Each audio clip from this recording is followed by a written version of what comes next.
উচ্ছে পাড়া হচ্ছে ছাদ বাগান থেকে। আপুমনি উচ্ছে কাটছেন, আমি ভিডিও বানাচ্ছি। কেন বানাচ্ছি বলছি। আসসালামু আলাইকুম ভার্চুয়াল ভিউয়ার্স, সবাই কেমন আছেন? নিশ্চয়ই খুব ভালো আছেন। আমরা যে বাজার থেকে করলা উচ্ছে কিনে খাই, সেগুলোর স্বাদ কেমন?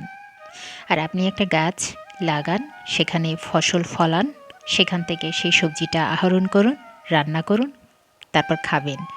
খাবার পরে ভাববেন যেটা বাজার থেকে কিনে এনেছেন আর যেটা এখান থেকে নিয়ে খেয়েছেন, অর্থাৎ আপনার হাতে গাছ লাগানো, সেখান থেকে পাড়া রান্না করা, তফাৎ কিছুটা বোঝা গেল? বুঝতে পারবেন না যতক্ষণে না নিজে বাগান করছেন। এই যে আপু মুঠি ভরে, অর্থাৎ এক মুঠো উচ্ছে পারলেন, এটার যে কী স্বাদ! উচ্ছে যেটা কিনা করলার থেকেও বেশি তেতো হয়, সেটাও মিষ্টি লাগে, ভাবা যায়? নর্মালি বাজার থেকে যে উচ্ছেগুলো আমরা কিনে খাই প্রচুর তেতো লাগে এবং এটার জন্য কিন্তু বাচ্চারা খেতে চায় না। কিন্তু এটা যে একবার খাবে বারবার খেতে চাইবে।